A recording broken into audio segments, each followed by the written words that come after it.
Good afternoon, everyone, and how's it going? I am back again today, and today I'm going to chat to another fly fisherman, photographer, all around nice guy, and he does some crazy stuff. I'm going to be speaking to Stephan from Fly Fishing Nation.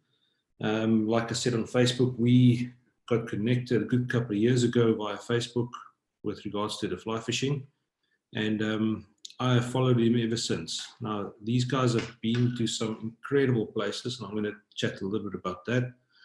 And also about his photography. I know Stephan is a very good photographer and filmmaker, and it would be interesting to find out how these guys, how they operate, how they shoot, because a lot of the places that Stephan shoots is in the middle of absolutely nowhere, places that you've got to drive in for hours with a Jeep or fly in with a helicopter, and they catch these monster fish in there. So yeah, I'm going to chat about that. So I hope a lot of the fishermen, the fishing enthusiasts and the fly fishing community join in today. I think it's going to be a cool one. Spoken to Stephan many times on Facebook, and this is like the first time that we actually get to talk in person and actually meet. So yeah, I think it's going to be an interesting one.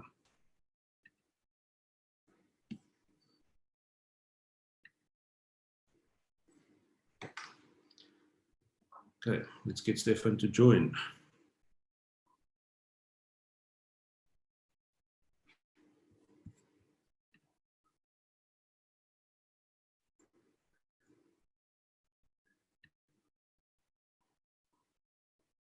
Hello.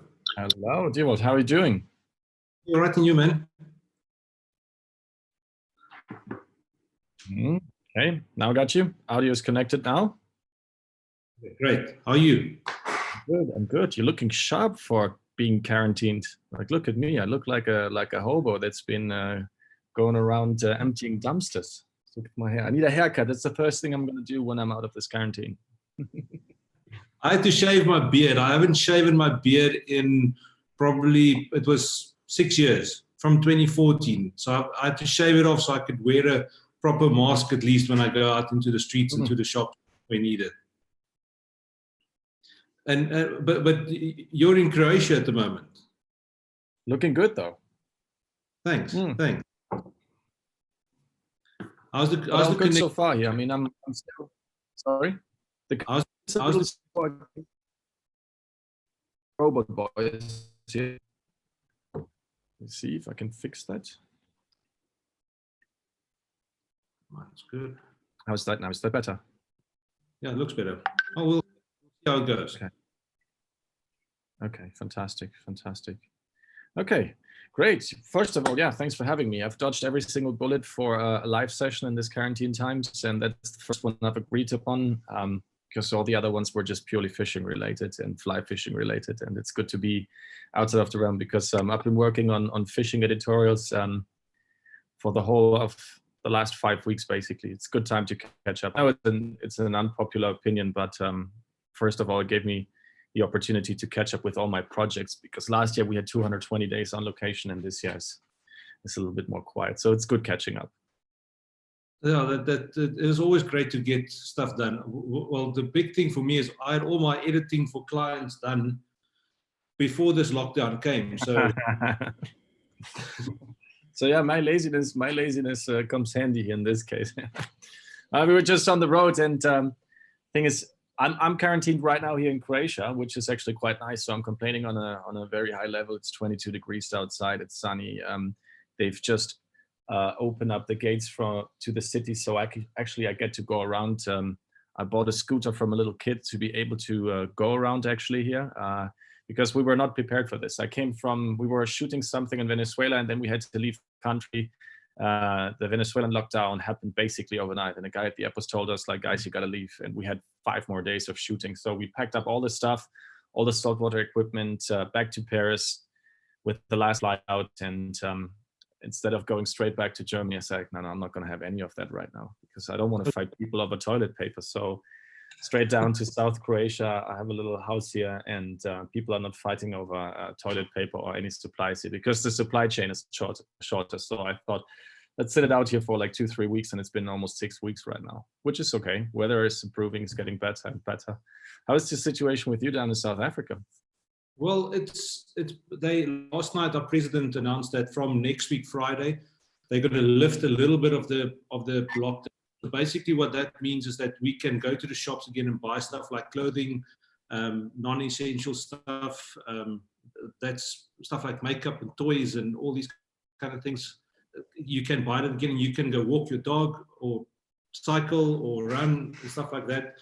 But basically, the only people that's allowed to work now is people that's working in shops where you're going to buy stuff from. The rest of it is all locked down, and the people are suffering. It's like somebody said, I think more people are going to die of hunger in South Africa than what they're going to die of the virus. Mm-hmm. So that's a bad thing. Yeah, but I think most people are positive, and like I've said, and a lot of other people said, there's going to be more positivity coming from this whole situation than what there is negativity. So we'll see. I agree. I mean, you can see the impact. I mean, as you know, I'm working for the destination angling industry most of the time, so there's certainly an impact. But for us, it's just put on hold for now. And as soon as it picks up again, I'm pretty sure that people will be travel savvy as soon as this is over. Because you hear people all the time, they're complaining about their jobs. Now they're complaining that they can't work. So it's always we're never really happy with our situation right now. And people will, out of this, people will get to appreciate the small little things. I mean, like traveling, we had it so easy. Like cheap flights, $50, and you are somewhere in Spain right now. And all of a sudden, these even your neighbor countries, they seem to be so far away. So it's good. As soon as all of this is over, I'm pretty sure that it will pick up again. But so far, the losses for every kind of industry, but in particular the destination angling industry, because I have a better intel, quite devastating. I mean, some people lose their entire season in fishing. Just think about it. I mean, you run a tarpon operation in the Florida Keys. Right now is the prime time. Absolutely impossible. Like all of the big operations in Argentina, they got to run at least for a bit of the season. New Zealand was almost over. The peacock bass season, Brazil was over, but summer season is salmon season. All of Russia has been canceled or postponed to 2021 with the option of, like, if something's going to open up, for last minute offers. But no one knows, and it's a disaster right now. Plus dealing with international clients, obviously being an outfitter in times like these, you have to deal with so many multilateral aspect. Like maybe one country is open to travel, another one is not, and there's cancellations, and it's quite substantial. But then again, also, I mean, it will weed out a lot of the competition, like people who've been building up a sustainable business on sustainable growth. They will have a tough time, of course, like anybody else, but they will survive. And a lot of the smaller businesses, like sidetrack business that just happen to pop out of nowhere, they will suffer, and most of them will not be able to survive. Just like shops, online shops, or general fly or tackle shops that were not prepared for something like this. If you have I've talked to a couple of online shops lately, especially fly tying shops. They're having a field day right now. Like some of the major online shops here in Central Europe, they had their best selling months ever, period. I mean, just last month. So while there's a lot of speculations of how heavily the fishing industry is affected, there are certainly winners. And in a situation like this, when times are dire, some people see a mousetrap and other people see free cheese and a fucking challenge. So, and that's what we're having right here. So there's winners and losers in all of this. And if you've positioned yourself in a half decent way of sustainable growth right there, I mean, you have it right now. People are sitting at home. Everybody wants to fish. Like everybody wants to get out, obviously. And the next best thing they can do is just buy an awful lot of stuff to ease the pain and, to be ready when the season opens up again eventually. Yeah, well, we've in the photography industry in South Africa, and I'm pretty sure it's the same all over where you travel and where you live as well, is that 90% of the photographers are wedding and family photographers, and they have never diversified their business. They've never looked at other streams of income. It was from one wedding to the next, and now everything is cancelled. So they're sitting with their hands in the air, and there's no way that you can build up any sort of other type of income in a space of 6 weeks or 2 months. Yeah, true. It's true. And I've been saying stuff like this for like probably last 6-7 years. I've been saying to friends of mine, you need to look at, do stock photography, do stock videos, do kind of, because now my stock photography is earning me anything between $300 and $500 a month, which is, if you convert it over to South African rands, that's a pretty decent amount of money that I can survive with to pay the bare essentials. Yeah, I mean, this is where photography is exactly the same as the fishing industry. And it's all about building passive income, because otherwise you're just hustling day in, day out. It's the same thing with guiding. I mean, I started as a photographer to finance my fishing. Then I started guiding to just get into the whole experience. Then I tried to combine both, and I was caught up in this game of just hustling all the time, either photography gigs or working as a guide. And both are not really sustainable, and both are not, none of them will create a passive income unless you have an idea how to do it. And but you have to diversify as hard as you can. And in a situation like this is a saving grace. All of my guiding friends that are still stuck in this business, they're suffering right now. They have no income, or they have to do something else, basically maintain the lodges and just keep working there on location if they're on location already. But all of the international traveling guides, they have an issue right now. No one knows when it's going to open up again. On the photography side, same thing. I mean, I used to work for the big agencies as a press photographer. I could still do that in Germany right now because there's still demand.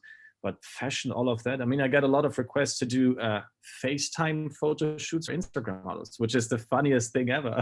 It's basically, especially those, more influential Instagram titty girls right now. It's like, no, let's do a FaceTime photo shoot, which is the old school idea of basically taking a screenshot of your girlfriend stripping bare naked in front of Skype or WhatsApp or whatever. I mean, it's like, no. Yeah, sure, why not? I mean, it's just funny. I've never heard of something like this. No, FaceTime photo shoot. You basically direct them and just take screenshots, and then you edit them and they will upload them. It's just the weirdest thing in the world, but yeah.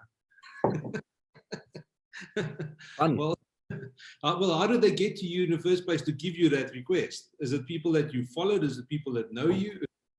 Well, I mean, what I do, I mean, I don't really publish any of my other work these days, but I still do a lot of other stuff just to keep myself keen. Lately, been publishing a lot of fishing editorials, outdoor editorials, and I do love it because I get to diversify. It's usually a one-man or two-man army thing because you have to be flexible, and I enjoy the challenge to combine everything, to have the drone shots, to get the underwater stuff, which is the most time-consuming thing. Then everything has to align perfectly, and most of the time you only have between 2 or 5 days, which is not long enough if you want to shoot an entire portfolio. Usually I have my shot list, which consists out of 75 different scenarios, and usually if I get about 80%, 75 to 80% done, I'm pretty happy with it, especially given the amount of time and the uncertainty of weather. So that's pretty good. Most of it is quite doable. Then there's some stuff that I exclusively just shoot for Instagram or for social media, just stuff that I would never publish, I would never put into print, but then these guys take over and apply a million filters to it, and then it's all of a sudden good enough for Instagram. People like it. Plus, to be fair, in hunting and fishing, there is not a deeper appreciation for art. People like that big dick hero shot. That's what they want, which is a bit of a sad thing. We could talk about amazing landscape photography, about how difficult it is to get a perfect split shot ready to print, basically straight out of the camera. I mean, there are so many factors involved, but people just, that's what they want. That's what they're interested in, at least. Then again, working as an editorial photographer and seeing things going to print, you get to see the bigger picture, like put everything into a nice context. And I personally, after each and every editorial shooting, I prepare a little PDF, like a magazine format, where I just drop all of this and see how they look all together. If it's the same look and feel that I want to achieve, if I have my color science down to a point where I can say, okay, this represents the client's idea, my idea. This is like a wholesome, organic photo shoot, instead of having weird color science and different LUTs and different layovers here and there. For me, a project has to look like one project. If I open that folder, every single picture has to represent my basic idea of how I work and play with shadows, lights, colors, depth of field, and whatnot. So getting all of these things aligned in an editorial that requires aerial shootings, underwater, and all of this stuff, that's a challenge. I personally enjoy that, and I've published an awful lot of this. But background, I did a bit of fashion photography, and I enjoy that, and every now and then I still do it, just to do something completely different, just to get out of fishing. And as much as I love the great outdoors and the sporting virtues of this and that country. I need to see something else. So I do all sorts of stuff just to keep myself keen. And a really good crossover for us was when Fly Fishing Nation has developed into image filming, because we got to play with red cams, ARRI cams, cameras, cinema cameras with an amazing dynamic range. And I really start to enjoy these cameras more and more also for still photography. Some of these high pixel cinema cameras with 16.5, 16 stops dynamic range is just incredible. You just get the raw images right out of that content, and they just look absolutely fantastic. Plus the grading softwares for cinema use, they're just so much better. You know, if you do use DaVinci Resolve with a big tablet and 2-3 screens, it's just a completely different level. And I personally enjoy that. That is another great challenge. We have guys who take care of the editing right now at Fly Fishing Nation for the larger projects, and every now and then I sneak in and start with the grading, completely mess up their entire workflow because, you know, I have a completely different approach. I live for still images. It's for me, it's much easier to work on a still editorial. Well, I do have like 200-300 pictures in certain editorials, and they all have to look roughly the same, or people get the idea of my color science idea.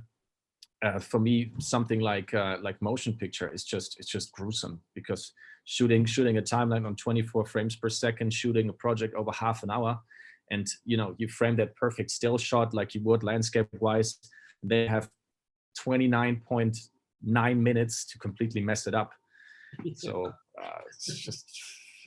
it's for me that's tough. For me that's tough to keep up the illusion. I mean, that one-stop shop thing that we do in still photography sometimes to absolutely blow people's minds, that's what I like.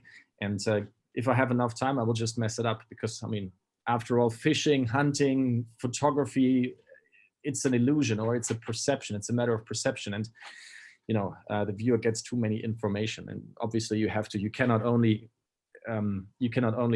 do an editorial or image film 30 minutes of just high quality landscape beauty shots. I mean, it needs some substance. And photography is better in that respect, because you leave a lot to the imagination of the viewer. They create the substance and the background idea, and you just give them the framework and they could get to roam free. A film is very guided, very stringent storyline usually.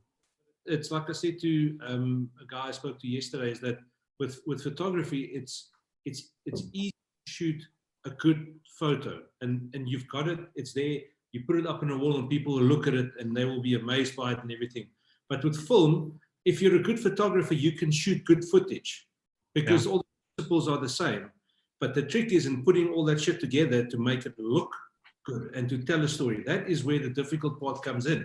And I as much as I enjoy video as well, I enjoy a little bit of the editing process, but it's heavy. Video editing is crazy. You never get it to look the way you see it in your head. Yeah. And that's eternally frustrating. I think that motion picture is eternally frustrating. If you're an old school still photographer, motion picture is eternally frustrating. It is eternally frustrating for me not to shoot it. I love the toys, because we all gear obsessed people. I mean, we love all of these little intricate details, and I love to get my fingers around new cameras and cinema lenses. Since they're all mechanical lenses, it's beauty. I mean, it's a beautiful thing. Personally, I like big and rugged material. A lot of my friends, they've switched over to Sony Alpha 7 IV and whatnot. Beautiful cameras, but personally, I don't like them. I need something that's big and rugged. So these big cinema cameras, they're just right down my alley. Running around with a red cam that looks like a transformer, I absolutely love it. Plus, I get the pleasure to shoot my still framing with it, and I get to direct the stills out of the post-production, and I can still do my grading on the cinema engine. And it's the same process. It's a different process, but the result is the same. I get a dynamic range image that is absolutely mind-blowing. And that's why I enjoy these cameras. I enjoy playing around with them, and I spend way too much time. And my film crew that works with Fly Fishing Nation, they're annoyed by it, because they have to deal with an exuberant amount of data.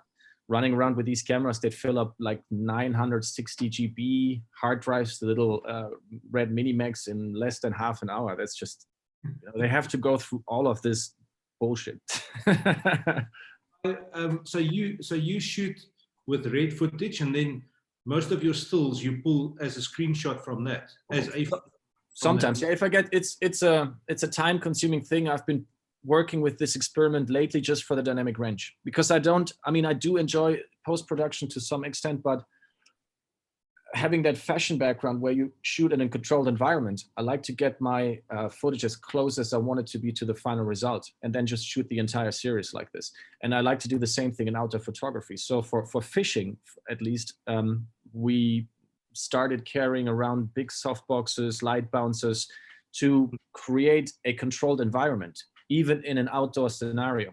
So it helped us massively to get a certain workflow into fishing. So we have a couple of Quadras from Elinchrom run around with them. That's been our game changer, to create the soft edges, but still the nice sharp contrast that we want in commercial photography that's been merged with fish hero shot photography, and that's what we want. So that's been our game changer for the longest time, and we've been trying to combine it with different other techniques, and it worked for us. So I've played with this RedCam footage, and RedCam is a camera that shoots absolutely amazing content in a controlled environment. It's absolutely not designed to be in an outdoor scenario. Last year, we lost a RedCam in Colombia just due to humidity. We lost a Sony FS5 that was rigged up for high-speed filming, and an Inspire 2 drone.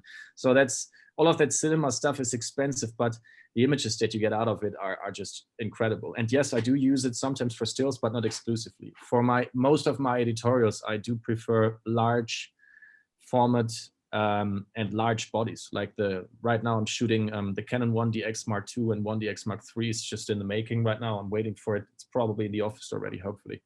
And that's what I like. Big lenses, big guns, stuff that I could throw around, kick around, and it do look like crap. I mean, give me 2 years with a big body and it looks like it's been in a war zone. Because that's it. I mean, we're fishing with it. Saltwater is not necessarily the coolest thing for a big camera. That's one of the reasons why I personally don't like the Sonys, the small medium format, the small micro four thirds bodies, basically, because they are just too flimsy. I have fairly large hands. I need a big body, and I need something that stands the test of time. And I've kicked my 1DX Mark II that I have with me right now with a 300-2.8 into the water, and those rockets just got it out of there, just switched the battery, and it kept shooting. I could never do that with a Sony. I could never do that with a RedCam. I know that I can do it with a sturdy big Nikon. I can do this, and that's what these cameras are designed for. These are workhorses. So for as much as I would love to downsize the weight and the size of my modules, I cannot. I need to have something that's reliable, and I don't mind if it weighs 2, 3, 4, 17 kilos more. I don't care. I mean, it has to be sturdy. Up there, it has to perform. I remember when I can't remember when we started talking on Facebook, but rough estimate about 2008, 2009 in that bracket. And I remember you basically started Fly Fishing Nation just then, or just before then. Yeah. It was like a Google Blogspot thing, if I remember correctly. It was still all these different. That's correct. Yeah. And it's amazing to see how it has evolved to where it is now. It's been a funny journey, and it's I mean, we started it in 2007 as a Blogspot page, and it was just a couple of young kids. It was quite disruptive back in the days, and that's one of the reasons why it caught so much attention. First of all, we were lucky enough. It was the time where fishing on the social media grid was something new, and this is long before most of people were on Facebook, or long before Instagram even. Yeah. And we just needed something to vent, because it was me, a couple of friends, one of which one is still with us, is Paulo Hoffman, so he's still part of the Fly Fishing Nation, big integral part of the whole system. And we would just share our fishing adventures. Basically, every weekend we would go fishing, Saturday, Sunday, and share it with the world, because we had no one to share it with in Germany. In Germany, fishing is very regulated. I mean, you have to attend to a fishing school to learn about different spawning times, like how many eggs does a pike produce per kilogram body weights, blah, blah, blah. It's a process. So you can imagine, like a kid with a very short attention span going to a fishing school for like 14 days just to be examined, and then you can obtain your license. So it's a very bureaucratic thing, like most things in Germany anyways. Then we have the problem that catch and release is prohibited by law. There's obviously some ways around. Otherwise, we'd be operating on a very illegal grid right there with Fly Fishing Nation. Although most of our photography and projects are not based in Germany. We have kept our backyard fishery sacred. But back in the days, it was all about the backyard. It was about carp fishing, having a good time. And the average fly fisherman in Germany is about 35 years. And while I'm approaching these 35 years now that I'm 32, back in the days, 2007, it was, we couldn't even imagine what it was going to be like in 10 years to come. And from there on, in the early days, when we were disruptive, we were noisy, we were loud, we were borderline obscene quite often, and people hated us. Like in Germany, they didn't like us. So we had to go on an international grid to look for acceptance. And we found a couple of crazy people around the globe that seemed to like what we were doing, and we were young.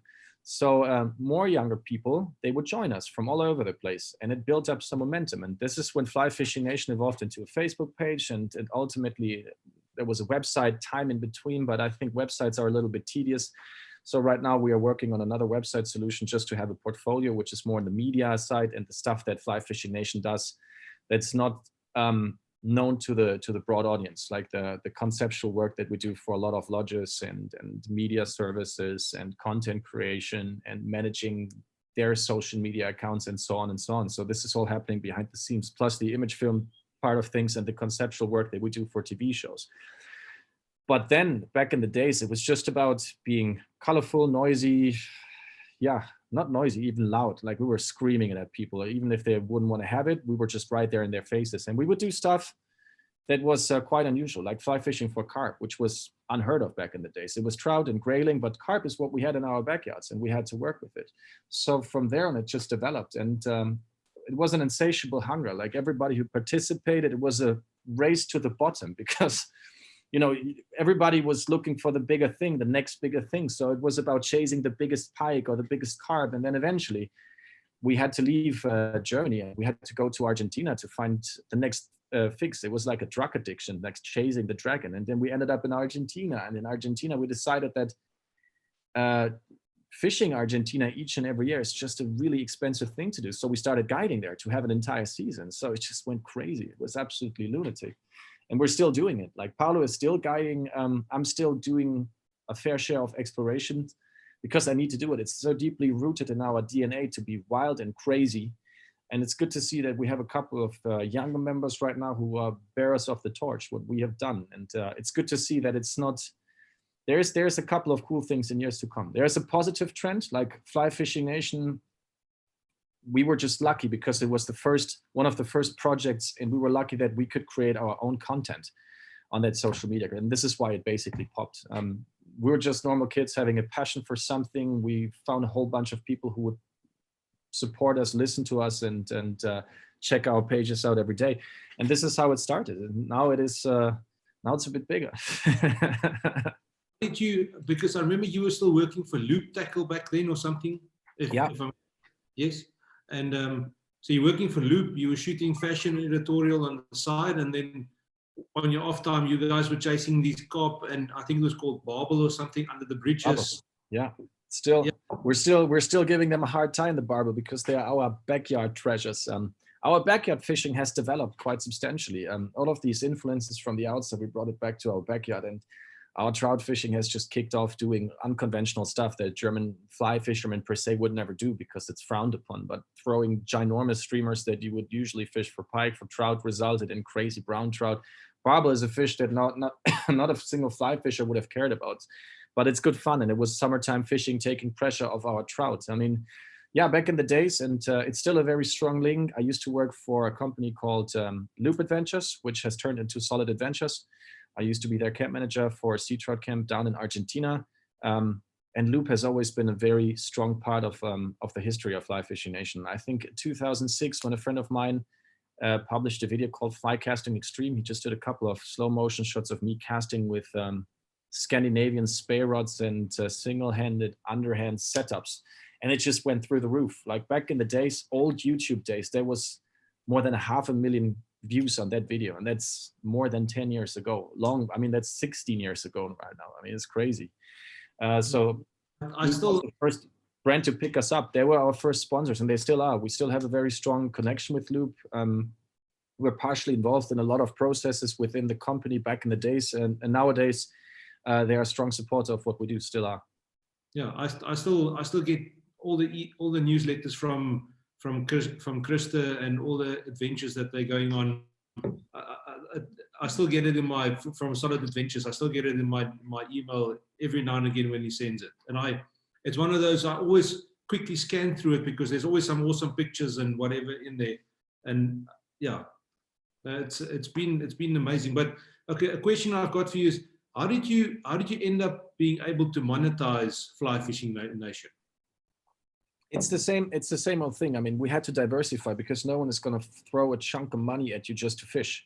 I mean, no one really does this. It's a really strange narrative that a lot of young people in the industry get wrong, and I get asked this question quite a lot. So for me, monetizing Fly Fishing Nation was basically be able to create more content and better content eventually. So it was a necessity to keep the fire burning.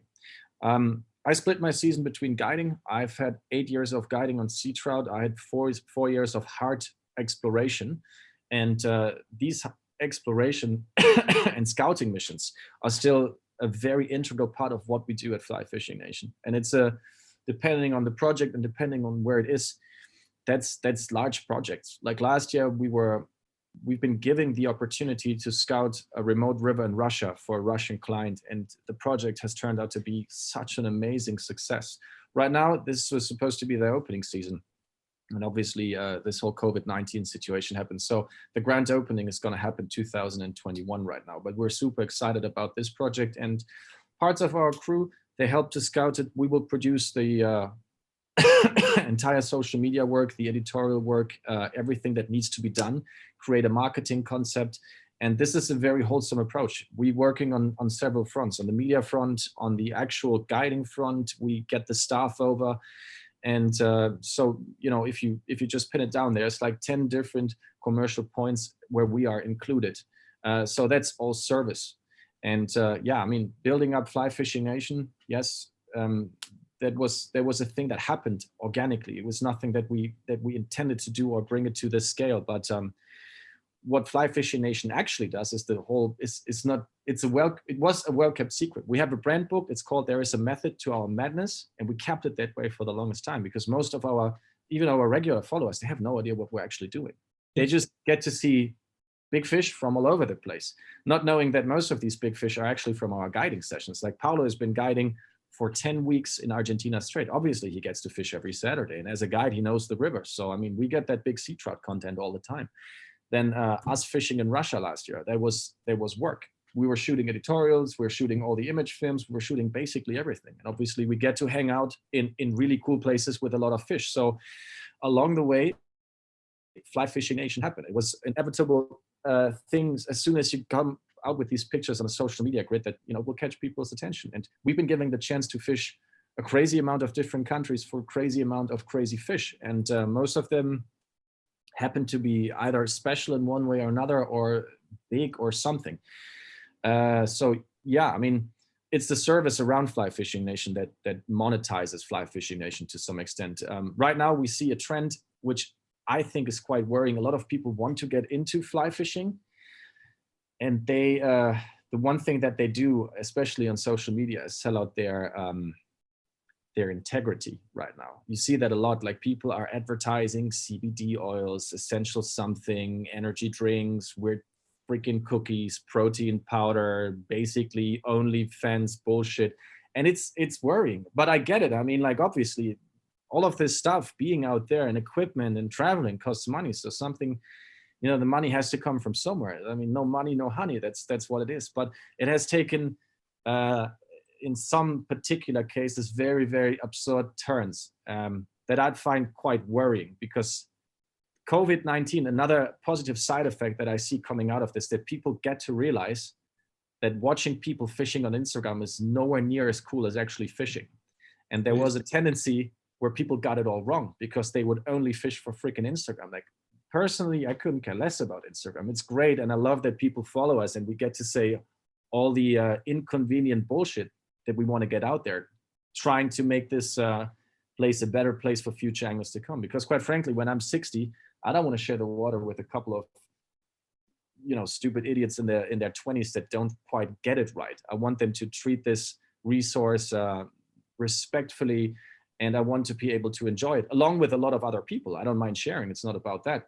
It's just that fishing has developed into a bro sport. It's all about the hero shot, and it's really not all about the hero shot.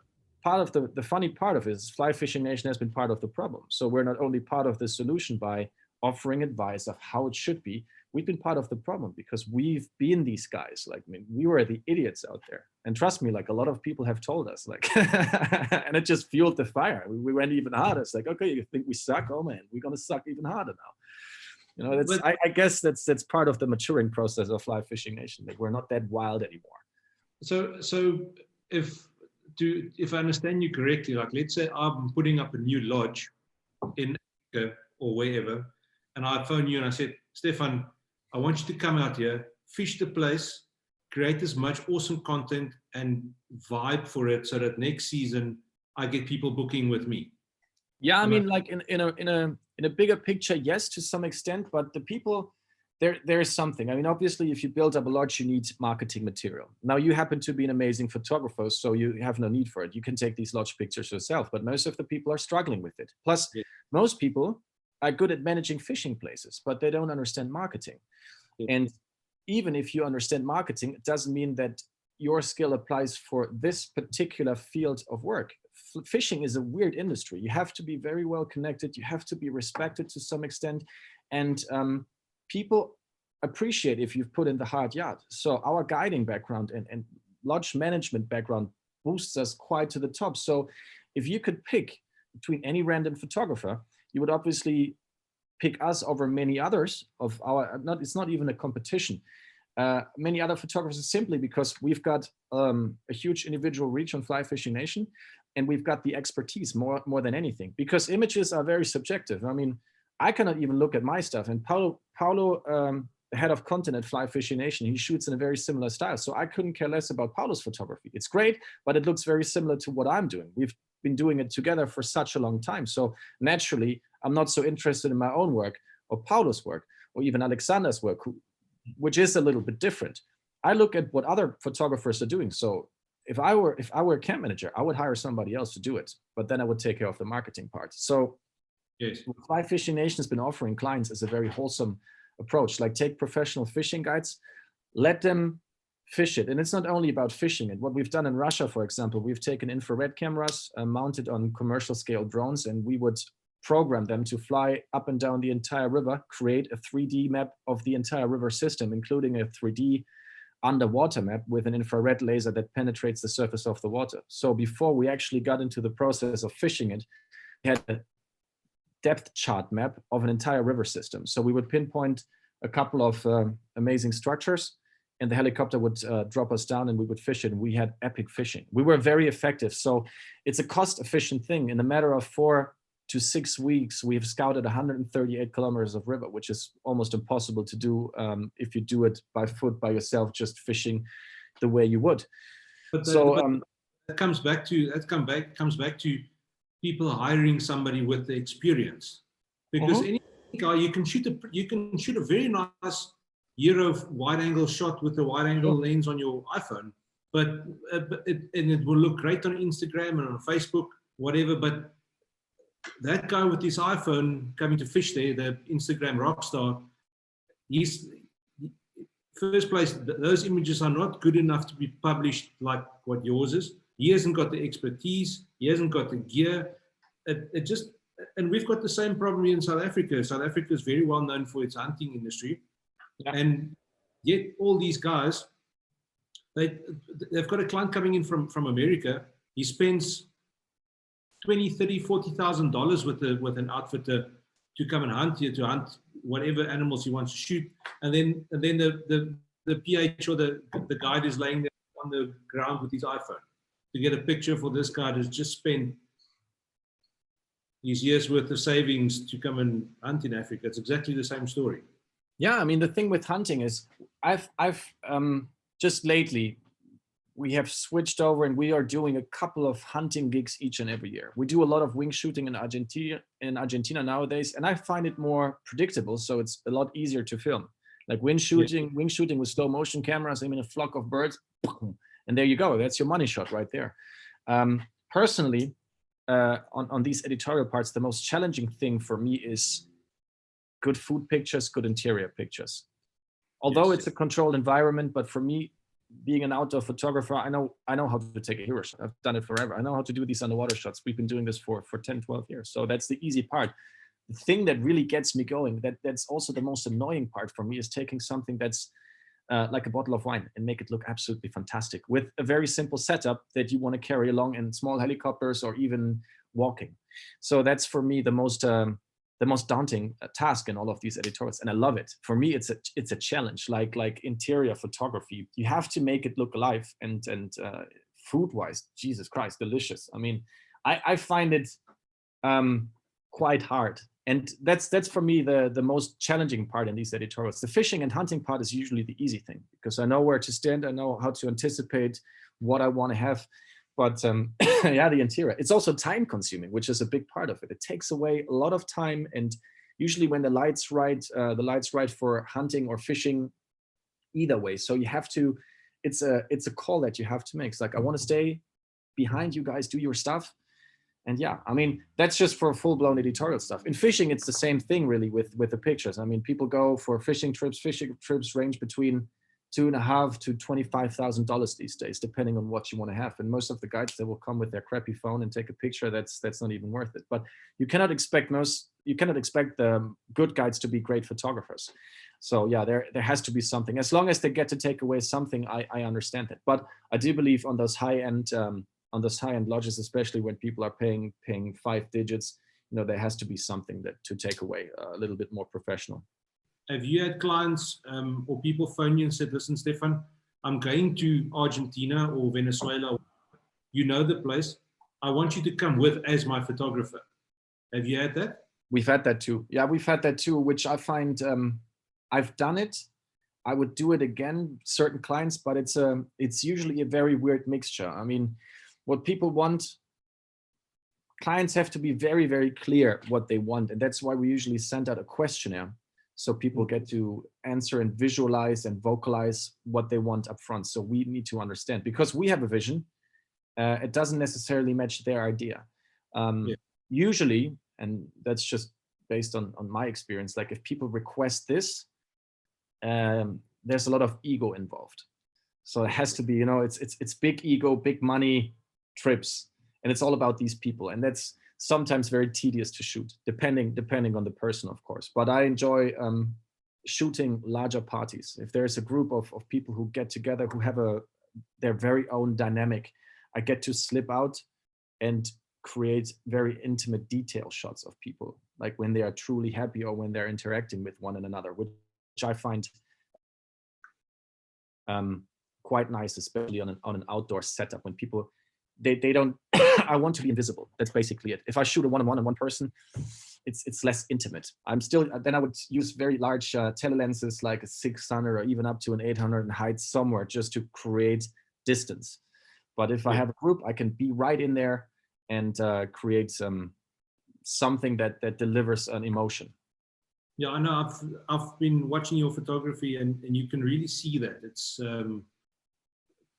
you get an awesome feeling about whatever's going on, and that is the amazing thing of it. And that's a difficult part as well, to do that, especially if you've got somebody with you that you don't know yet. You need to establish a friendship and a rapport with them first before you can get into close and get into those intimate conversations between friends. Because if it's good friends, partners, you might step on toes if you don't know them. Sure. I mean, I think all of this guiding has been a very good training, because obviously you get a shuffle deck every Saturday. It's a whole bunch of people coming in, and personally, I'm terrible with names. So each and every Saturday, you stand there in line with the rest of the guys, like, hi, my name is, you're like, I forgot your name. So it's you. That's all that it is. So yeah, spending so much time outdoors, and me I'm 6'6", so for me it's harder to hide. I'm very visible. I skyline rivers if I'm trying to move around, and sometimes it just looks a little awkward. And Me being German, obviously, I'm lacking a certain sense of humor. So sometimes I come across as a little socially awkward. So the way I interact with groups is quite funny. And I think guiding over the last decade has taught me a lot about how to interact with people, or how to maintain professional distance to some extent, or just build up these very superficial but yet interesting fishing small talk conversations with people about deeper knowledge and whatnot. So that has helped a lot, I think, to interact with groups. But usually if I have a larger party, the way they interact, because there's two hearts beating in my chest. One is as a fisherman, and the other one is then a photographer or content creator on this end. And I cannot have the fishing side taking over, which is, I used to be very competitive. I'm still competitive when I have to be, but I can tune it down a little bit, a notch, which is important, because especially if people, beginners, they just want to enjoy themselves. They don't want to listen to me talking about fishing and what I've done in my life. Like, this is equally unimportant. It's their trip, whatever they want to do. If they just want to get drunk half of the day and fish the rest of the day. Nowadays, I get it. Now that I'm a bit older, I'm like, fuck, I get it. It's a very wholesome approach. Like, yeah, it's a holiday. And yes, more often than not, people take holiday out of fishing holiday. So it's just die-hard fishing, and they don't really get to enjoy the whole place. And I've seen it, especially in Argentina. Sometimes you really get sucked into the whole landscape photography, and it's just an amazing backdrop. And it would be a crying shame to waste all of that time just on fishing. You don't really get to experience a whole country or countryside if you just focus on this one thing. And fishermen in particular, hunters, are the same.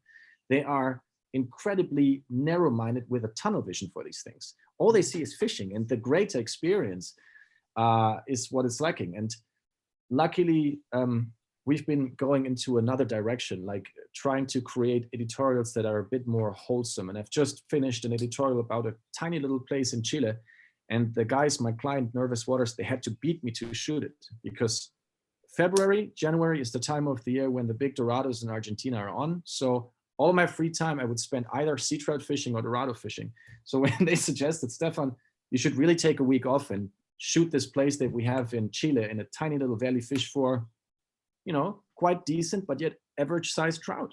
It's like, yeah, no, sorry, that's not going to happen.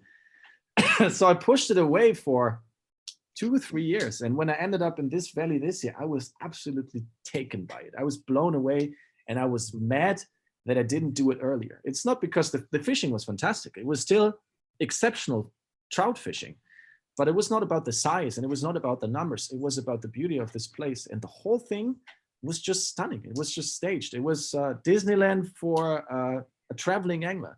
Little cottages down by the river, and there were flowers, and they had this organic farm to the table approach. Everything was so locally. The river was just beautiful. The backdrop was as picturesque as you can imagine, a Chilean little valley, and there were fish rising everywhere. They had a hot tub outside and drinks and staff. It was just absolutely fantastic. And it was not one of those highly manicured, perfect lodges, one of those giant luxury experiences. It was a tiny little cottage with space for 4 anglers, a very familiar, warm feeling to it. And I loved it. And I only got to shoot it for 3 days, 4 nights. It was stunning. It was one of the coolest trout places that I've ever visited. And it was not about what Fly Fishing Nation is known for, like the big dig hero shot, not at all. And I couldn't care less. I mean, I actually, it's the first time ever, it was the first place that made me skip a fishing session just to go around with a mountain bike. And another day I went around with one of the traditional gauchos in one of the valleys just for a horseback ride with a fly rod. And then we would fish it, but it was just amazing. And because it's big trout fishing, I could really enjoy myself. And that was, I was there to work, but I thoroughly enjoyed it. It was fantastic. It was trout fishing the way I would imagine trout fishing to be, and just really relaxing. So more and more, I get a sense, as a photographer, you get the sense of what's going on around you. And as a fisherman, and because I saw other clients just fishing, they couldn't even see it. They were just hammering. And it's like, guys, you're missing out. I mean, this is amazing. Just for another 19 to 24 inch rainbow trout, which is a super nice fish, but they were all about the same size. So, I mean, just because you catch 4 times as many fish doesn't make it 4 times as much fun. And this is a lesson that I had to learn. And it took me nearly 10 years to get there. So I have a slow, very flat learning curve, obviously. I followed that trip of yours on Instagram, and it looked absolutely amazing, and the shots now as well. But it's exactly the same thing with guys going to Jurassic Lake. Yeah. It's you know that if you throw a piece of shit in the water, there's going to be a trout biting it within a couple of minutes. So why not take some time and experience what's going on instead of just every day for 8 hours hammering monster fish? You're right. Plus, I mean, part of it is there's I never thought it would be possible, but there is actually a thing as such as too much of something. Yes. Because it spoils the whole idea and you get jaded. Like Jurassic Lake, I was lucky enough to be at Jurassic Lake 2007. It was one of my first scoutings. There was the transition zone 2006, 2007, our first Argentina trip when they would still operate on the hilltop. And we had no idea. There was literally no marketing media material out there. We were just sent there by Krista from Now Solid Adventures. And it was just mind blowing. And then I left the place with hundreds of fish and hundreds of fish pictures. And I was back in the hotel in Buenos Aires. Like, did this stuff just really happen? There was an incredible amount of fish, and I didn't even get to enjoy it because I was in such a rage to catch another one and another one and another one that in the end, it didn't even matter. I mean, it didn't really add to the whole experience. It was just too much of everything. So yeah, nowadays, then I started guiding there seasonally between Gallegos and Jurassic Lake, and I could see it. Like, people would run around with these clickers and they would click 150 days. We had one guy basically passing out because he caught too many fish. He just passed out. We had to drag him up, drink some water, severely dehydrated just from catching too many fish. I mean, fucking stupid. So yeah, but again, I mean, it took me quite a while to understand this. So it's a deeper appreciation if you live in the moment. And there's a thing in destination angling, and I'm guilty of it. This destination addiction where you always chase the dragon. It's always the next bigger thing instead of living in the here and now and center yourself in your present moment, which is a disease that also social media fuels quite a bit, because you're never happy in your job. You seek for happiness is something that you push away from you. Like, you're fishing a beautiful place like this. I'm here in Croatia and I have the pickiest sea bass in the world, and they've been literally torturing me every other day, swimming around in the harbor, and they wouldn't have any of it. And deep down inside, I'm like, man, I could be fishing in Argentina right now, but that's a bit of a mistake. I mean, there's nothing I can do about it right now. And it's just like the same mindset that a lot of people have about things in their life, like maybe the next job will make me happy, maybe the next relationship will make me happy. And so you're always chasing your own tail and you will never arrive in the present moment. So yeah, from a photography point of view, it helped me to understand that capturing the present moment allows me to hold on to something, to live in the present moment, because I'm chasing it quite literally with a camera or even with a fly rod, instead of being an unhappy asshole, always thinking about the next best thing.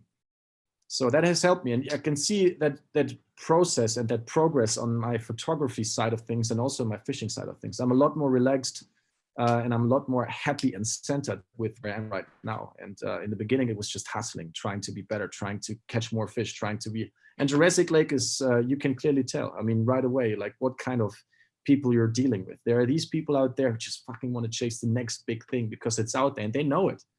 And then you have other people who just go down there with their little bamboo 7-weight that they've been given from their grandparents and just catch that one fish, epic fish on a dry fly, and then they're happy and content. Open a bottle of wine, get absolutely wasted, wake up in the afternoon, they might catch another one. If not, they're going to the hot tub and enjoy themselves. And trust me, these people are much nicer to talk to. They have the better stories. But it's also, and that's probably why I've started doing photography. It's because it's a passion for me. I don't do photography just for the paycheck. I do it because I love it. And the same with you and your photography and your fishing.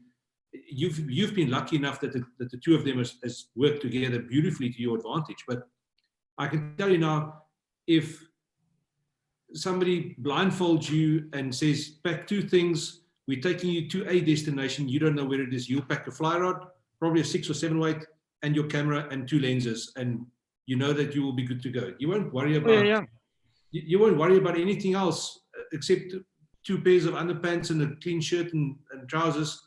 But when you get there, there's a chance that you might go fishing, and you're definitely going to do photography. And I think that's what's lacking in the people today. They haven't got that passion for what they're doing. Doesn't matter in what job it is. Mm-hmm. No, I completely agree. I completely agree. There's a lot of, I mean, it's the same situation with Corona right now. Like people are complaining. They're complaining all the time because we. I don't know what it is, but social media has created this sense of inferiority because everybody's just posting a very weird avatar, better version of themselves all the time. So it's easy to get sucked into this game, and then you're chasing something that's not even real. So instead of pursuing your actual dream, people are just pretending. They're pretending to be the owners of super sports cars or pretending a weird lifestyle and promoting this on social media instead of working on a career path that it will eventually lead down this way. Because if you're actively working on a certain lifestyle, all of a sudden there will be a point where you realize how equally unimportant all of these materialistic things are, really, because you do it for a reason. You have your goal and you hustle for a reason. And you just don't hustle to show off a fucking picture with a rental sports car on Instagram. Like people who have that sort of money usually don't really show off like that. So that's it. It's fog and mirrors on social media. That's why it's also eternally frustrating. Well, I'm thankful that a lot of people follow us. I get to consume it almost every day, and it's almost toxic. So what I've done, and most of the other guys that work with us on this project are doing right now, is we post ahead. We have a couple of apps. We just fill the content for like 1 or 2 weeks, and that's it. Because then we only get to interact, but we don't have to worry, and we don't have to scroll through endless amounts of images. That's frustrating. Social media is a frustrating thing if you consume it almost every other day, but it's become an addiction. It's a generational thing, really. But it's more than this. I mean, it's not bound to a certain age. Like we can clearly see these tendencies. So yeah, I mean, that's my only recommendation. Like things that seem to be super important to us right now, and things that are almost impossible to solve if we face problems right now. Down the road and on a bigger picture, yeah, they don't really matter. The only thing that matters is that you find yourself a comfortable place, because that keeps your mind sharp, and you be keen and keeps you thirsty. You want to hustle. If your environment that you can quite literally create yourself is a creative one that you want to live, work, eat, pray, love, and travel in, yeah, that's perfect. That's what we actually want. So yeah, that's an important part of my life. This transition, this transformation, instead of chasing this dragon and then running behind, social media wishes and weird stuff. It's quite a journey. But for a young mind that's not guided into the right direction, this can be tough. That's why we are cultivating this weird social media cult, where we have freaking influencers telling us how to live and what protein powder to shoot up our noses and get hopped up on freaking energy drinks. It's like fucking weird. I don't get it. I had a guy invite me on Facebook, and he lives in a town close by. And if he watches, I'm actually hoping he's watching this. Also a photographer. And he's a good photographer. I've got no problem with it. But since this whole COVID-19 thing started, he also started like a little podcast or whatever he's doing. But he then made a YouTube channel to repurpose the stuff from Facebook onto that. And his YouTube name, and that would completely put me off, was South African Influencer. Nice. But why? But why in God's name do you want to have a name like that on YouTube? Why can't you just use your own name? Why can't you just be yourself? Yeah, and I mean, to me, because some people do that, it's like, but you guys are fishing influencers. That's offensive to me. Because first of all, I mean, there's a definition, because we monitor quite a lot of social media channels and how they grow, and we have to do it because it's part of our business, because we run quite a bunch of social media channels for the fishing industry. So part of our everyday work task is to look into growth patterns and how organically people grow, for example. And per definition, a micro influencer is 250,000 people. And no one really in the fishing industry, not a single person, maybe some larger entities, really apply for that at all. So in fishing, there is no influencers out there. There's people who are influential, but per definition, no influencers. And this is where a lot of people get it completely wrong. And then again, I do believe that people should lead by example. Yeah. And that's where it gets really tough. Also, again, another funny thing here with COVID-19 is that a lot of these soulless and hollow people, will have a tough time, because now all of a sudden they have to express themselves, especially on if you do something like a live session right there, and then you can see how hollow a lot of people are. I mean, it's just like back in the fashion days, or even in the model industry, it's the same thing. So I mean, we all age. There's nothing we can do about it. And if a beautiful young person gets sucked into this industry and doesn't manage to cultivate a character over the time, it's a steep nosedive. Once they hit a certain age, they will just fall off, and that's it. And then they are left with, you know, then you have an aging beauty, could be a girl or guy, doesn't even matter, with no substance whatsoever, and they be lost. And you can see the same thing in fishing, same thing in everything. So it was for me quite horrifying to see that kindergarten kids, like, what do you want to be when you're a grown up? It's like, I want to be a YouTube star. I want to be an influencer. It's terrible, because they want to influence, but first of all, you have to make, I mean, what do you add to this society? How do you want to influence? Do you just want to make a ton of money selling protein powder or some stupid shit to a whole bunch of people, and you have all of this reach and you could use it for something good actually, but instead you're just trying to scam your followers into some stupid bullshit? And that's just horrible. I mean, in fishing, for example, you have April Vokey, and she's absolutely fabulous. She's using her reach and her followers, and she's trying to get a message across. That is wonderful. And I absolutely adore her for what she's doing. She's actually adding something to the community of fishing. And it's a great job, and it takes an awful lot of time. So great respect for what she's doing right there. And a lot of people are just trying to sell. And if that's what influencers are all about these days, just selling some stuff out, then we're headed into the wrong direction. But again, I think this is like a circular pattern. There will be a time when people realize this whole bullshit, and they will just drop off, and then it will start all over again. I mean, we had this stuff before. Yeah, well, especially with now, it's a changing time, and it's leveling the playing field for everyone in every industry. It doesn't matter what. Everybody's going to be on a level playing field when all the shit is over, and it's about how you were before that. So, and it's going to be determined what you're going to be after that. It's like I said to somebody talking about social media. Before I started this like daily chat to different people, the last post I had on my Facebook page was the 23rd of October 2019. Yeah, it's because I didn't have time, because I was working. I had a whole bunch of clients, and like you say, Instagram, I schedule ahead for a whole month, and I leave it, and I just reply to comments if there is, or if there's questions or whatever the story is. But on Facebook, I just never had time to do it. So, and honestly, I can't see anything worse off on that versus what it was before. So it's, I mean, it usually gets better. If the one thing I see, I mean, we've done the same thing just to keep ourselves keen and hot and thirsty to be out there, to actually have a lust for, posting, creating content. Because if you're caught up in this red race to create content and post it almost every day, it's just really, really boring. So posting a month ahead or weeks ahead has helped us a lot to focus, not to worry about this particular part of the business.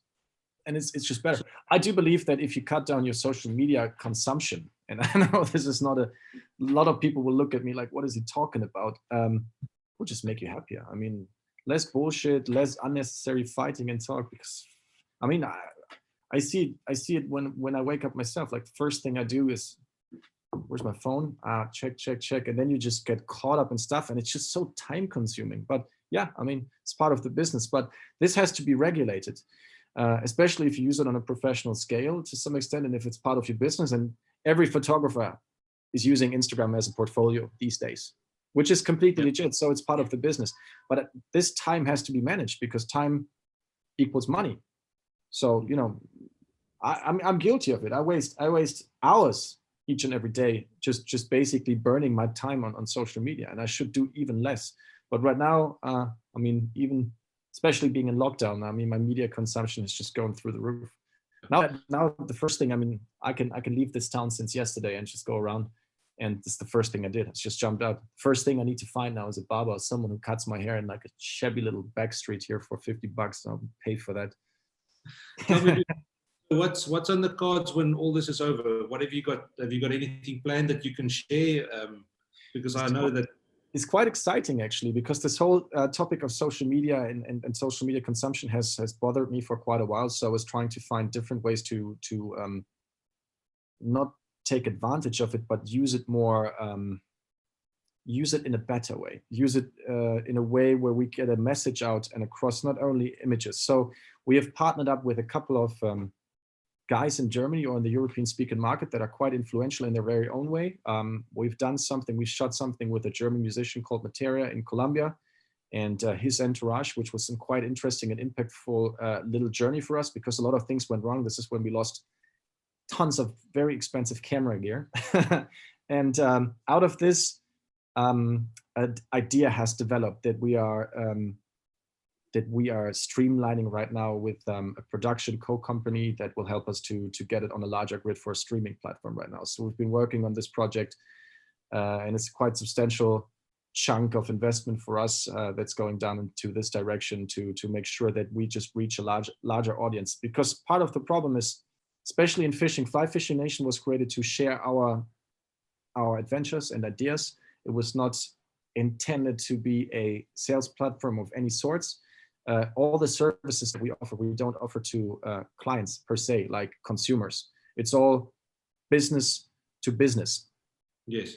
Not to consumers. That's what Fly Fishing Nation is all about. So the message that we want to get across is it's a very saturated market we're talking about here in fishing. Like, look, Germany, 82 million people, roughly 15,000 active fly anglers, of which 7,500 are participating in fly fishing more than 10 times a year. The rest is just, weekend warriors and ambitious guys. Then we have about 3.5 million anglers. So taking Germany as an example, fly fishing is just tiny. No one even really knows about it. It's a parallel universe that if I go around or sit in a bar, it's like, hey, I'm starting from Fly Fishing Nation. Most of the girls will look at me like, yeah, that's fucking great for you.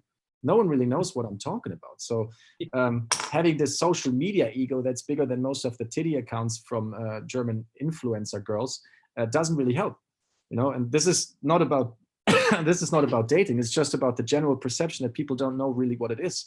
So fly fishing is also a very geeky thing. And because it is to some extent highly competitive, since we have created a grid to measure success, which is length or weight, which is completely irrelevant for the whole adventure. So in order to be a bit more representable to the general audience, we have to dish out fly fishing in digestible portions where people understand that it is actually cool. It's not only a nerdy thing, and it's not only about sizes and weights. It's a healthy addition to an outdoorsy lifestyle. And to get this message across, we have to disguise it with something else, like a great adventure journey, like the classic hero story, like a guy goes to catch blah, blah, blah, and then some culinary aspects. So we have a couple of key ingredients like traveling, fishing being the reason for the travel, and then you have the culinary aspect, 3 different things, join them together, and then get the right characters to present it in the right way, and then get it out to the mainstream. And that's what we're trying to do, just to make fly fishing more accessible and to create acceptance for what we're doing right here. Because obviously it's a difficult topic in Germany as far as the laws and legal point of view is concerned. Germany is the worst for fishermen to roam free and do their thing. Okay, because everything is so heavily regulated. I mean, starting with catch and release, like every single other country, neighboring country around Germany, catch and release is perfectly legal. You can do it. So we have to play a little bit with this topic. And in Germany, we have millions of anglers, but they're not united. Quite the opposite. They are fighting with one another. And that's what fishing is. Like, you go to any fishing community on Facebook, any fishing community board, like the first thing you post a picture, 90% of the people will freaking hate you. Because I hate to admit it, but most anglers are assholes. Like, they just cannot, it's such a hard thing for them to say, like, man, that's an epic catch. Very well done. I wish I was that guy, and I'm just hating on you because I'm not. That's impossible in the world of fishing. But 10% got it right, but most of the people just trying to find something. It's like, oh my God, it's just been handled for way too long, and this is why it's tough. It's tough. So talking to fishermen is a tough thing, really. It's tough titties. So yeah, talking to a general guy, like, also, you told me before this chat that you would love to catch Dorado, that this is one of your dream fish. And as a fisherman and as a consumer of media in this field, you've learned a lot about Dorado fishing without actively doing it yourself. So there's a certain saturation curve where you've seen all Dorados in all forms of shape. You know a lot more about Dorado than the average guy knows just by passively consuming this media. This is something that you want to do and you know all of this stuff. So it's really hard to shock the angling community with new superlatives or crazy new fishing destinations, because everything's been said and everything's been done. And there's, you know, the odd destination that just pops up and comes up with a weird fish and try to make a marketing attempt into the market to sell you basically shit as gold. This is happening every year. But to be fair, there's a certain saturation level. So the average guy, like, just imagine the initial awestruck reaction on your first Dorado jump footage in slow motion, like the very fucking first time, like that first crazy feeling when you see it's like, man, this is epic. That's what I want to do. Like these days you get flooded with Dorado content. Like every other day you see 10,000 Dorados on Instagram, like in every day. It's just happening. So yeah, I mean, obviously you're not as stoked till the first time you get to do it yourself and you see it's like, man, it's really like it's on Instagram. But you show a fucking jumping Dorado or a jumping marlin, jumping tarpon, the eat of a trout in slow motion to a normal guy who has no idea about fishing, man, his mind will be blown. Like if he sees a golden Dorado on TV, on national TV, mainstream media, it's like, there's a fish that looks like 1,000 bars of gold with a lot of teeth. Just the basic idea, even if he has no correlation to fishing, he'll be blown away. And that's just a matter of fact. And that's what we're trying to do. We are chasing. Fishing is a little bit like Pokemon. You know, you chase all of these great things, then you collect them, and then you battle with crazy images against one another. It's like, oh, I caught a tarpon, and other guys like, I caught a 200-pounder like 70 years ago with a pitchfork. This is how it works. And yeah, I would love to create this emotion in the average guy, take him out there, and I don't want to sell them anything. Yeah. I just want to get a message across. That's the only thing that I want to do. And in the process, if we benefit from it financially to some extent by producing a TV show, yeah, that's good, but that's not our main objective. Our main objective is to create an environment where fishermen are depicted in a different way. And that's what I would like to do. Because then again, back to that topic, when I'm 60 and I'll be fishing my local trout stream, people will not be like, oh man, that's the weird old guy who's just chasing fish and he's just crawling around in the bushes to catch a little trout that he's going to release. And it's like, no, man, this guy is, you know, he's cool, he's epic, he's got something to live for. I mean, this is what drives him. And then, you know, to curate and the idea in younger people that it's actually something worth protecting, you know, something to live for, something that is also has a longevity to it, that's not over and consumed after 15 minutes. Yeah, well, all those things are amazing. But like you said, you guys spend a lot, you must get a lot of flack from people on the internet, especially you've got a lot of people following you, and you say you've got quadros that you shoot with, and to get all that shit set up ready for when you've got that big fish, that takes time. But then people will bitch and moan about that, but you don't do it with every single fish. No. And to be fair, we've done, this is an interesting point, because there was this initiative that started for a very good reason, keep them wet. But then again, like fishermen being fishermen, they used keep them wet just to bash on other people all of a sudden. It's just like what they do. It's the same thing with catch and release. I mean, my point of view is that if you catch a fish, it's obviously up to you what you want to do with it. And if it's within your legal rights to keep a fish, as long as you eat it and share it with a couple of good friends or consume it in the right way, take a fish. You know, I've killed fish in the past and I'm still killing fish. If I get that sea bass here in that harbor, that thing is dead and will end up as ceviche on my table tonight. You know, that's the only reason why I fish it. It's obviously a really nice fish that's been swimming around here and it's been getting on my nerves. And the more often this guy is going to reject my fly, the harder I'm going to fillet him. That's a given. That's a given. So yeah, I enjoy eating fish, and I enjoy eating it with good friends. Like this catch and release topic, for example. Yeah, started for a very good reason, to protect our waters. Perfectly fine. And I'm all about catch and release. In Russia last year, for example, I've killed a couple of Atlantic salmon, which is highly frowned upon in the salmon society. But then again, it's a river that's full of Atlantic salmon. We have no problems with stocks, nor are they declining. So I took a couple of salmon. They were eaten to the very last bits on a barbecue grill with 6 guys. It was fantastic. There were no leftovers. The only thing that was left over was the head. The Russian chef took it, prepared a soup, and the tail, the cat had it. So there was literally nothing left. And people would give us shit for it. It's like, guys, no. We know when to take salmon, and we know when to return. I've never killed a salmon in Norway or Sweden or in places where they are declining. Yeah. Even in Russia, even if the numbers, I mean, it's a vicious cycle to talk about this. But yeah, if you have a reason to take a fish, if it's within your legal rights and you're not taking them back home just to take them and stack them up in the freezer, do it. It's nothing better. It's the cleanest thing that you can eat right now. I mean, if you enjoy eating salmon, the next best thing is farmed salmon or wild catch, which is even worse because then they're netting a prolific coastline and completely destroy it. So catch and release, same thing with keep them wet. Keep them wet, a fantastic idea to minimize the handling of fish for people. It makes total sense and everybody should encourage it. I encourage keeping wet. Handle your fish with utmost care because it is, after all, an animal that's alive and we have to treat it with utmost care and respect. It's an absolute no-brainer. Then again, people are using this against one and another, just like catch and release, the same argument. So it's the dark side of fishing, but then again, we want to focus on the good parts. The whole hero shot photography thing has become controversial to some extent, not as controversial as shooting lions in Africa and then posing on the internet. That's why you see there's a lot of correlations between hunting and fishing, but this whole hero shot thing in hunting doesn't happen on social media. People have become incredibly wary. Of course, these pictures are being taken for a private memory, but people are not really bragging about it any longer.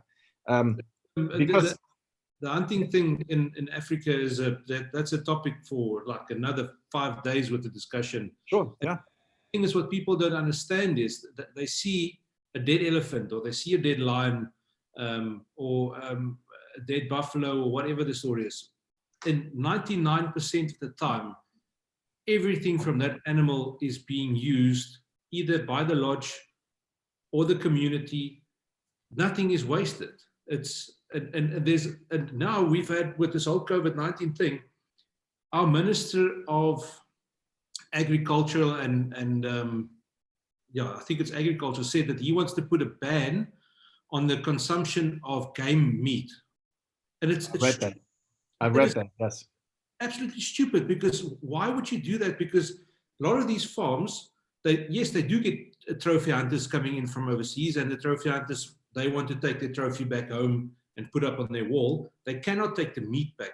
So the communities are relying on the meat from these guys. So if you make it illegal to consume game meat, what are these people going to do? They are going to set wire snares on the farms. They're going to cut the fences, sure. Go in, set wire snares. And what is worse for an animal to die like that, or to be hung up in a tree for 10 days? Yeah, no, absolutely. Absolutely. I mean, this hunting topic is highly controversial because people, again, like on the internet, they're hiding and behind their cell phones. They all have a very strong opinion, but they have no field experience. And it's the same thing with experienced photographers versus young guns. I mean, both have their space and place and time, but it's a development. Most of these people never have the opportunity to reflect carefully upon all of these facts. And they are just, I mean, it's too narrow. And we have a different connection to larger animals like elephants and tigers and whatnot. People have an emotional connection to them. For fish, it's quite easy to them. You know, they don't care. Like, people eat farmed salmon. It's the dirtiest thing in the world. They don't give a shit. They see these farmed salmon like being treated like shit, and they are dirty fish, you know, but yeah, they don't care because, you know, sushi is supposed to be very, very cheap. And that's the only thing they care about. Like, and it's a toxic thing to eat, actually. You feed your kids salmon a couple times a week. That's toxic. And the industry is selling it to you as the best thing after sliced bread. So yeah, I mean, this is handling fish for the camera has become a bit of a controversial topic, but we've posted a couple of videos how it's done. Like, everything is set up and it's down to a process where even a proper hero shot doesn't take us longer than 50 seconds. And what a lot of people don't know is we've been actively involved in research as far as this is concerned. We've been part of a program called The Route of the Dorados, where the guys from the Amherst University in Massachusetts conducted a study on golden dorado, how catch and release is impacting their survival rate. And we were there on location. And this is the big difference. Like, instead of just liking a cause on Facebook, like many others, we have participated in 6, 7, 9 different field exploration journeys to get the data, we have supported studies about jackfish in the Indo-Pacific Ocean with more than 300 samples from Indonesia. So we're trying to do everything with a conscious mind and a background that supports us to keep on going, because we understand, I mean, being out there, we have an impact. There's a natural mortality rate. Like Jurassic Lake is a good example. If a guy goes out there, kills or just catches 100 fish a day, even if it's barbless and he's reducing fighting time, the natural mortality rate on barbless fishing is 1.4% up to 3.5%. So even if he catches practice catch and release, fish will die. Matter of fact, because if you really, really care about fish, in that sense, you don't put a hook in their face to start with. So we have to recognize that fishing, there's a certain part in fishing that we just cannot whitewash or sugarcoat. It's just the way it is. It is to some extent hunting and blood sport to some extent. And we have to accept that there is a mortality rate and that sometimes killing a certain animal as collateral damage and just doing something useful with it instead of just setting it free and seeing it pop up like 2 pools downstream. You know, that's our responsibility. So hardliners in every way in fishing, like catch and release or kill all, obviously they're both on the wrong end. So we have to meet in the middle. And as a community in fishing, I think we all have to get together and stop hating. There's too much time, too much time on the internet, people spewing over each other. It's just terrible. More fishing, less bullshit talk, more getting together. And especially like a lot of people should actually just get drunk together. That will, you know, is the first barrier just to break it down. Have a good time. People really don't want to have a good time sometimes. It's just really tough. They just want to fight. There's a lot of aggression and frustration going on, especially right now because everybody's locked up. So when are you coming to Africa? That's a very good question. Actually, I hate to admit it, but Africa, South Africa, it's a bit of a white spot on my map. I've been to South Africa, but just in transit really. Never really got to spend an awful lot of time there. It's a seasonal thing, I guess, that summertime, spring till early autumn is salmon, and then the rest of the time is Argentina. So if I look at my travel map, we fished 62 countries over the last 8 years, and Africa was not really. But now we have to do a tiger fish and all of this type of stuff. Plus, I just recently learned that your Garrick is actually our learfish. Yeah, we call it learfish here as well. Yeah, and it's like, remember you sending me those pictures in the early days about Garrick, and it's like, Garrick, okay. I was trying to make sense out of this because I was not familiar with the name. And then just recently, because here along the Croatian coastline, we have them too. And I fish for them in Spain, and they're just, you know, I mean, you fish for them heaps, so you know how bitchy they can be. So it's an eternally frustrating thing. So I looked this thing up to explain it to a friend of mine, and the name Gary popped out. I was like, man, Dewald was fishing for these things all along. Yeah, so learfish. It's a bit of my nemesis thing down here in Croatia. It's amazing fish. A big learfish. They are fussy and they are tough and they're good game fish. Yeah, they're fantastic. I've only ever caught some on spinning in Spain, and I've seen some ridiculous learfish on live bait, like live bait trolling, some giants. Yes, there's actually I think it is in Sardinia, just off Italy. Mm-hmm. There's a video that was posted. I'm talking about way back when. In 2006, 2007, in that area there, I must go look it up. I'll find the link for you. Mm-hmm. Guy where the guys are spinning for the learfish in the harbor. But I'm talking, okay. You're talking 15, 20, 25 kilogram fish that they're catching on plugs. It is big learfish. Yeah, it was Land of the Giants or Fishing for Giants or something like that. It was called. It's on YouTube. I'll find it. I'll send you the link. It is okay.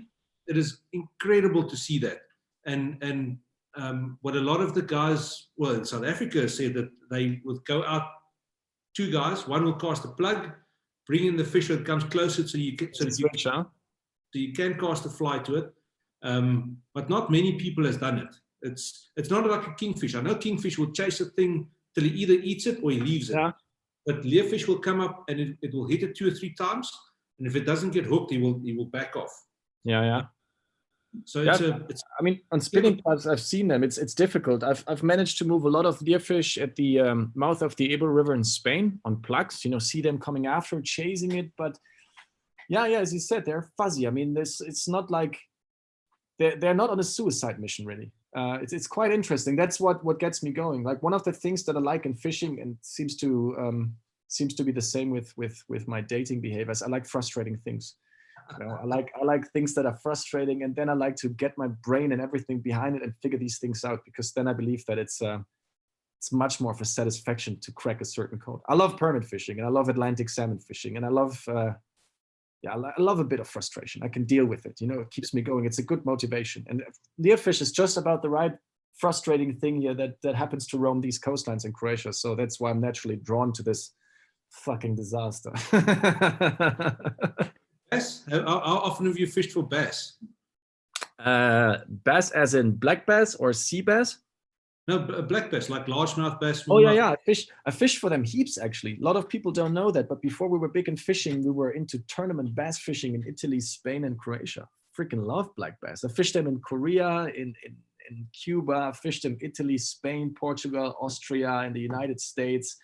Fished for smallmouth bass in Canada. I love them. It's my guilty pleasure, and I have to say, I've caught some on the fly, but I think it's such a it's for me, it's not a fly fish. It's something that I love to tackle catch with conventional gear, with all the crazy rigs and all the crazy Japanese tackle that's designed for it. And I love this stuff. I mean, it's for me, I get to play with it and love to tune my reels.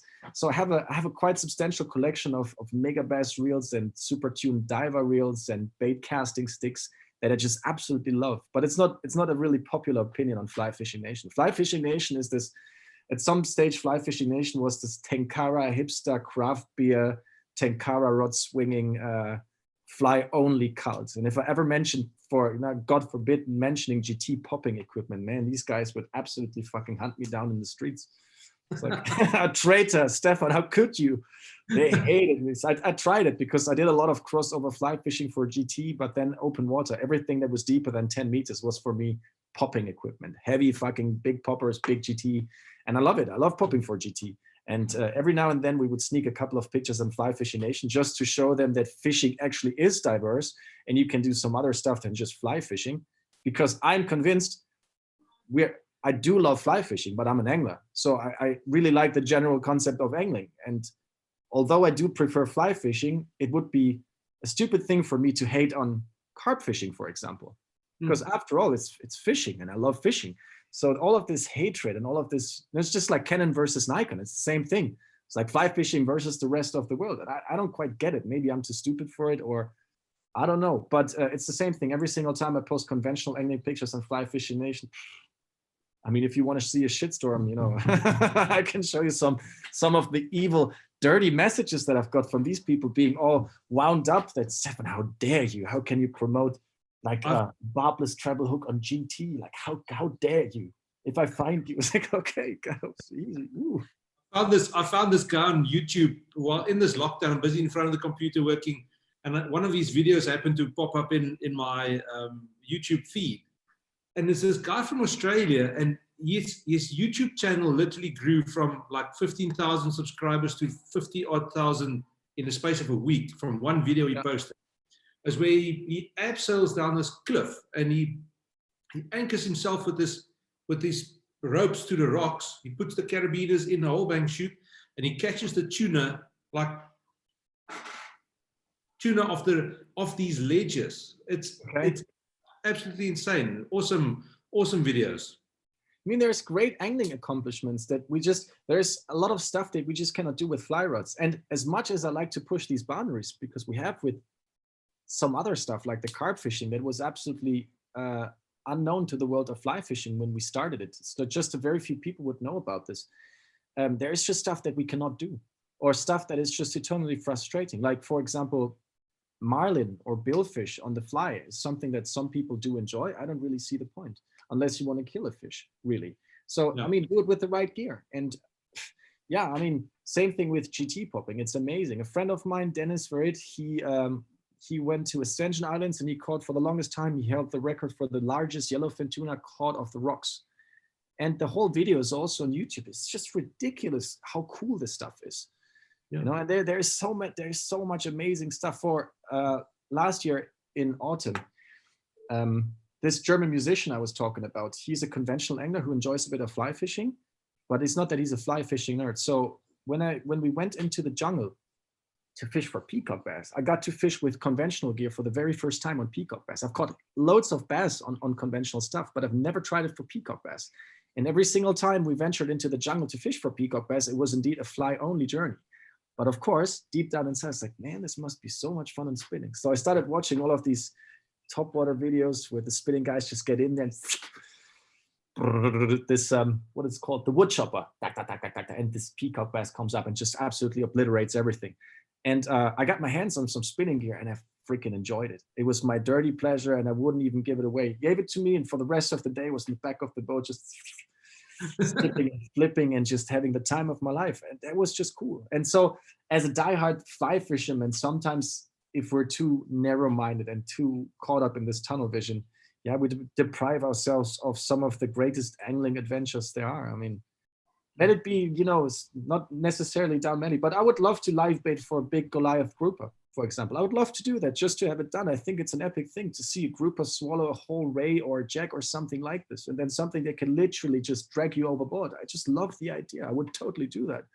And there's a lot of other stuff that I would like to try, you know, just because it's not fly fishing, like getting this out of the realm of my fishing perspective would be a crying shame. I would love to do that. I would love to experience that. And yeah, I mean, handlining, for example, like when I fished in India and we scouted India, handlining for snappers, it's one of the most primitive, but also one of the most direct connections that you can have to fucking fantastic. Absolutely, absolutely stunning. I love that. And how can you not love all the crazy amount of gear that all of these specimen hunting carp fishermen carry down to the water, where they have to go like 6-7 times back to their big truck to I mean, it's amazing. It's amazing. I would love to watch that. I mean, again, I've done it when I was a lot younger, but now they've taken it to new levels. I would love to do it again. Bit of old school carp fishing. Now I can see like pitchforking my Fly Fishing Nation guys right now that are watching this right now. They're just burning torches, ready to pitchfork Frankenstein's fly fishing monster here. There's a place in South Africa. It's a big lake. In South Africa, the big dams or lakes are dammed up in rivers, close it off. But this place has got massive big catfish, and we call it over here. But you're talking 15, 20, 25 kilogram catfish, and they fish for them in like knee-deep water. Now it's flat, it's dirty water, and they've got like a big surf fishing rod, but the line goes into the rod. When you fish with a big multiplier reel, line goes into the rod and out the tip. Okay, inliner rod, yeah, interesting. You've got a big wooden lure like this with like one single big hook on, and they call it knocking for barbel. So you throw it in, so it makes a big splash, and then they stick the rod in and they shake it in the water, and they leave it a bit. They just lift it, and then these big catfish come after that sound. So now just think for yourself, hooking a 25 kilogram catfish in knee-deep water at your feet. It's like at the end of the rod. You don't have to cast out for it. You hook that thing right here. It is absolutely insane. It is. Yeah, tug of war. Fantastic, fantastic. I mean, how can you not love this? Even as a fly fisherman, you could be the most diehard purist. If you see some of these vicious attacks that the spinning guys, the conventional guys get, or like a giant fish. I remember from my days fishing the Indian Ocean, when you troll and you hook something like a small mahi-mahi and it gets annihilated and eaten by something that's bigger, you know, like this unseen force, just that feeling is absolutely crazy. So yeah, I get why people are live baiting, totally get it. The idea of feeling something small on your hook that gets eaten by something bigger is just, I mean, come on. I mean, how this is cool. Sorry, I hate to admit it to all of my Tenkara boys, but it's just epic stuff. Right, I think, Stephan, we need to wrap this up. We've gone over an hour, which I don't mind. We can carry on talking. Are you buying the new Canon R5? It's actually, I looked at the specs. It's quite impressive because right now, my experience in field is that now that we are planning a production, that the red cams are a little bit flimsy when it comes to outdoor production. So I do think that our main cameras for the next project will be the C300 Mark IIIs, the new ones. Quite good specifications. I do like myself a bit of internal 4K recording and 120 frames with 16 stops of dynamic range. That's very similar to what we can do with the red cam, but in a sturdy housing. And then if we are running a complete Canon setup, it would be a crying shame to have like a C camera rolling that's capable of taking pictures, but also high quality filming to switch over to Sony. So if we're running the setup on Canon, I'm quite sure that we're looking into the setup. The specs are great. There's a couple of things like the internal recordings and codecs that I need to see, especially on the filming side. On the still side, yeah, impressive megapixel count in these cameras. I'm not necessarily a huge fan of high pixel bodies. For what we are doing for the underwater photography, there is a thing as too many pixels because of micro vibrations for the post-productions. Not really a big fan of this, but yeah, I need to get my hands on it because it's also a fairly small camera. So as I mentioned to you, like I'm very excited about the 1DX Mark III. Specs are good. Specs are great for filming part 2 as long as it's only TV, not crazy streaming platforms. And I do like the speed and the workflow. But I will certainly look into the smaller setup too. I just need to get my hands on it. It's a haptical sensation too with all of the camera equipment. Yeah. Stephan, I want to say thank you so much. It's been an inspiring and very interesting talk. I knew it was going to be. Thanks for having me. It was really cool, and I really enjoyed it. And man, I really hope that we can fish together someday. My mom is spending an awful lot of time in Stellenbosch. Really? Right there. Yeah. So they have a house there now, and they asked me to visit. So I'll have to make it happen. I cannot be the bad son like all the time. So I have to make it. Come have good wine and good food nearby us. You got me good wine already. Stephan, thank you so much. Enjoy the rest of your weekend, and hopefully you can go catch the bass now that you've been opened up a little bit. I'll keep you updated. That's for sure. Fantastic. Thank you. You stay safe, you stay healthy, and yeah, let's continue to talk about Learfish on a private chat. Definitely, I would love to see that footage. Yeah, excellent, fantastic. Thank you very much. Right, keep well. Bye.